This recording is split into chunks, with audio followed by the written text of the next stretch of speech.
Topic should have and could have. Should have কি অর্থ ব্যবহৃত হয় এবং কোড হ্যাভ কোথায় ব্যবহৃত হয়।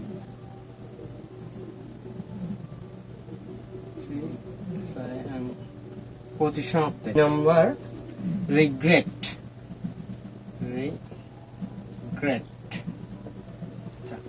এক number should have and could have কোথায় ব্যবহৃত হয়, পজিশন। আর দুই নম্বর রিগ্রেট কি, অনুশোচনা।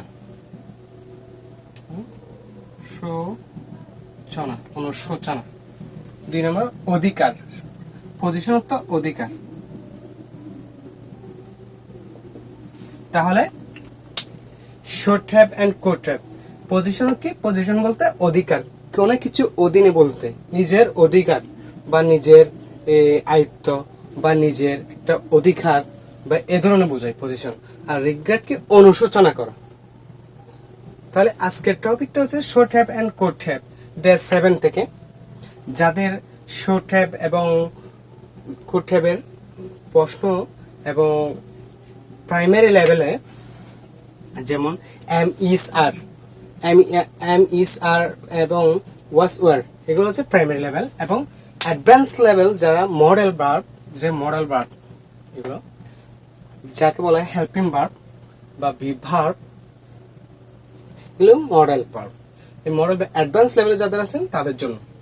আচ্ছা, শর্ট হ্যাভ যেমন আমি যদি বলতে পারি, এক নম্বর আই হ্যাভ এ কার। কার অর্থ কি, গাড়ি। আচ্ছা, আমি এখানে বলতে পারি আই হ্যাভ এ কার, আমার একটা গাড়ি আছে। বা আই হ্যাভ এ, বা দিতে পারি book, I have a book. I have a bike, I have a mobile. আচ্ছা, I have a car, আমার একটা কার আছে। I have a book, আমার একটা বই আছে। I have a mobile, আমার একটা মোবাইল আছে। I have a pen, pen তো কলম, সরি পেন। আচ্ছা, I have a pen, আমার একটা কলম আছে। আচ্ছা, এই আমার একটা কলম আছে মানে আমার অধীনে। এবং অনুশোচনা বা রিগ্রেট কোথায় ব্যবহার করা হয়, যেমন আমরা পজিশন অর্থে খুব শর্ট হ্যাভ এবং কোড হ্যাভ এগুলো খুব কমই ব্যবহার করা হয়, কিন্তু রিগ্রেট কিন্তু আমরা বেশিরভাগই ব্যবহার করি। আচ্ছা, রিগ্রেট কি দেখা যাবে, যেমন আমি এখানে বলতে পারি আই শুড হ্যাভ এ বুক বা এ পেন। তাহলে কি হলো, এখানে বলছিলাম, একটু খেয়াল করেন, এখানে বলছিলাম আমার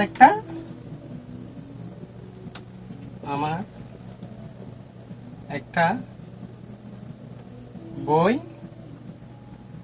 আছে।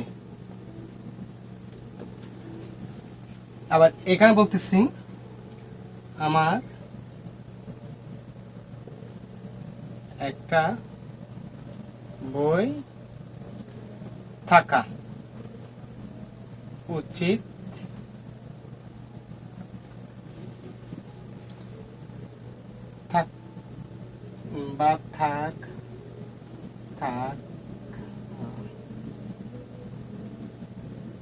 থাকতে পারত।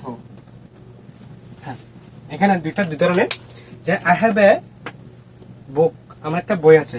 আবার I should have a book, আমার একটা বই থাকতে পারতো বা থাকা উচিত ছিল। তাহলে আমার একটা বই থাকতে পারত, তাহলে কি বললাম, অনুশোচনা। তো আমরা বেশিরভাগই অনুশোচনার ক্ষেত্রে এই ওয়ার্ডগুলো ব্যবহার করে থাকি।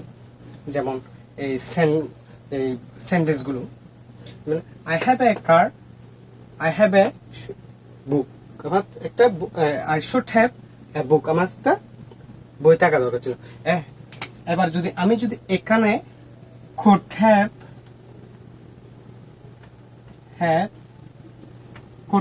ইউজ করতে পারি, তবে দুই ধরনের। should শুড হ্যাভটা ব্যবহৃত হয় কোনো কিছু অধিকার বা কোনো কিছু বস বা কোনো কিছু কাজ দিচ্ছে, বা আমি এটাও বলতে পারি you should have inform me, inform me. তাহলে কি হলো? You should have inform me, তুমি আমাকে জানাতে পারতে। তুমি আমাকে জানাতে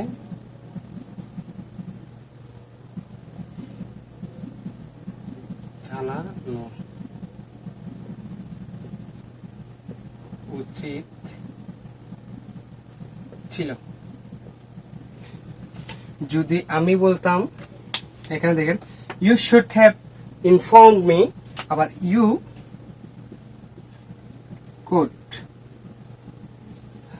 could have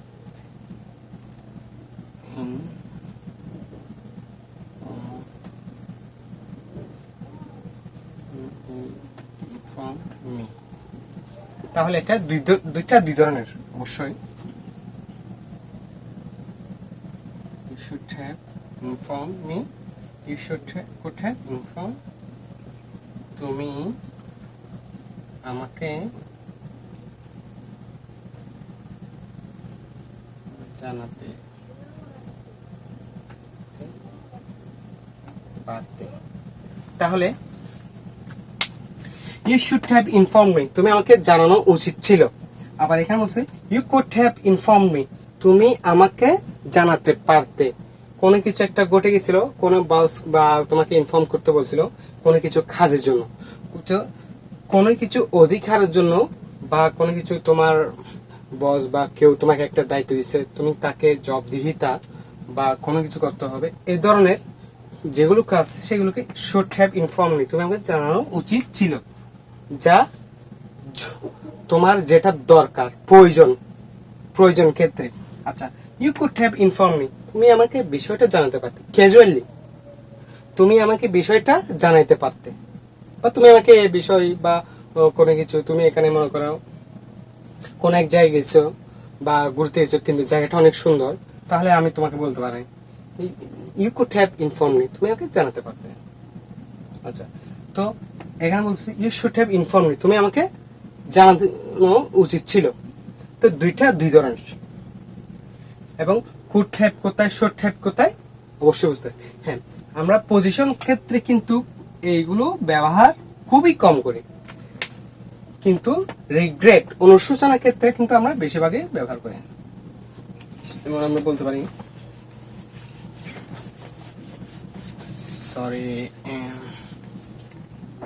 যেমন আমরা বলতে পারি আই শুড হ্যাভ, তাহলে I should have met him। তাহলে হ্যাভ যদি হ্যাভ থাকে বা হ্যাভ হ্যাজ থাকলে, তাহলে ভার্বের পাস্ট পার্টিসিপল বি3, পাস্ট পার্টিসিপল কি বি3। মিট থেকে met, এখানে বলতেছি দেখো I should have met him, আমার ওর সাথে দেখা করা কি ছিল, কাজটা আমি করতেছি, উচিত ছিল। আমার ওর সাথে দেখা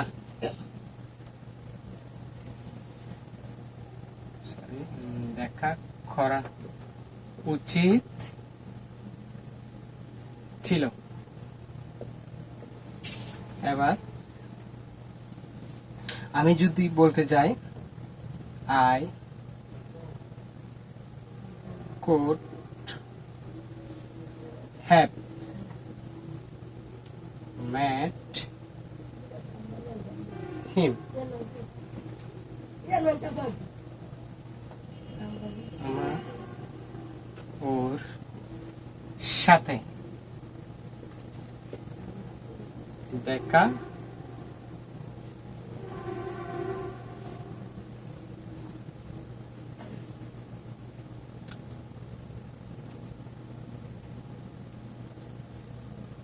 করতে পারতাম। আচ্ছা, এখানে বলছি দুইটা দিন, I should have met him, I should have met him, আমার ওর সাথে দেখা করা উচিত ছিল। আবার এদিকে বলছে I could have met him, আমার ওর সাথে দেখা করতে পারতাম ক্যাজুয়ালি, না করলে কোনো সমস্যা নেই। কিন্তু উপরে শুড হ্যাভ যখন বসলো তখন দেখা করতে উচিত ছিল এক্ষেত্রে। আর কুড হ্যাভ যখন বললো, কুড যখন বসলো তখন কি হবে, পারতাম, আমি দেখা করতে পারতাম, আমি যেতে পারতাম। যেমন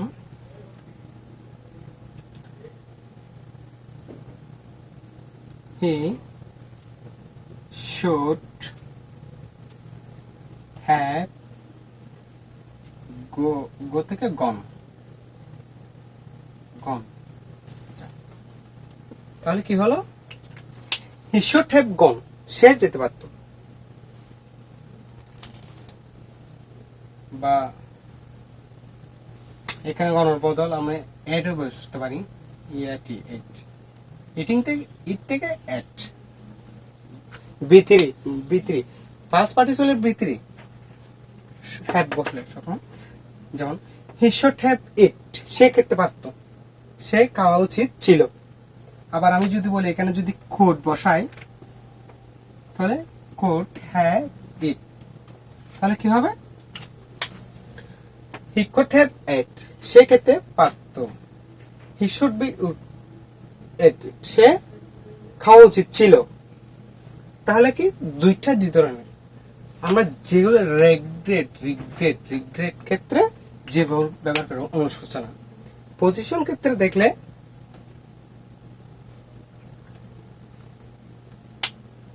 যেমন আমরা এখানে বসাতে পারি হির পরে উঠতে রহিম, রহিম, রহিম শুড হ্যাভ এট, রহিম খেতে পারতো, বা Rahim should have in from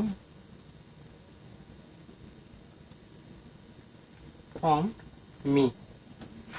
তাহলে এখানে কি Rahim should have inform me, Rahim আমাকে জানাতে পারতো বিষয়টা। এখন বলছে Rahim could have inform me, Rahim আমাকে বিষয়টা জানাতে পারতো। এখানে বি3 পাস্ট পার্টিসিপেল বি3 যে কোনো ভার্ব আপনি কি করতে পারেন, ইউজ করতে পারেন। যে কোনো জিনিস উচিত শব্দের অর্থ যতগুলো আছে সেগুলো, যেমন he should have gone, he should have at, he should have came, মানে যতগুলো ভার্ব আছে সেগুলো আপনি ইউজ করতে পারবেন। আচ্ছা, যেমন বলতে পারি তোমার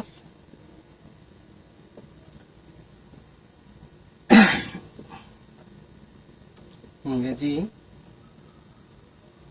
শেখা উচিত ছিল। আচ্ছা, তাহলে কি হতে পারে, তোমার ইংরেজি শেখা উচিত ছিল। সাই কমান্ডের মতো সবাই একটু জানো তো। আচ্ছা, ইউ শুড হ্যাভ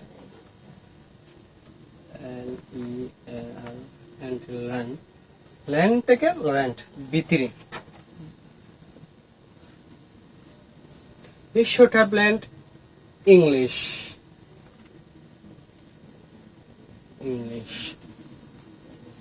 আচ্ছা, তোমার ইংরেজি শেখা উচিত ছিল, you should have learned English. আমি যদি বলতাম তুমি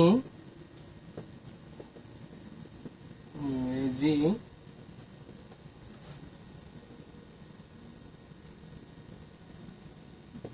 শিখতে পারতে,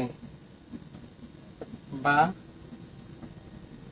আমি যদি বলতো তুমি ইংরেজি শিখতে পারতে, তাহলে কি হবে? You could have, you could have learned English. তাহলে কি হবে? তুমি ইংরেজি শিখতে পারতে, you could have learned English, you could have learned English, তুমি পারতে। তুমি অবশ্য জানো না, কিন্তু এটা শিখে রাখতে পারতে। এটা কিন্তু তোমার জরুরিপূর্ণ নামা বা কোনো অধিকারিত্ব বা কোনো জবাবদিহিতা বা এরকম কিছু না। এখন তোমার বস, তোমার টিচার বা তোমার অনেক গুণী ব্যক্তি তোমাকে বলতে you should have learn English, তোমার জানো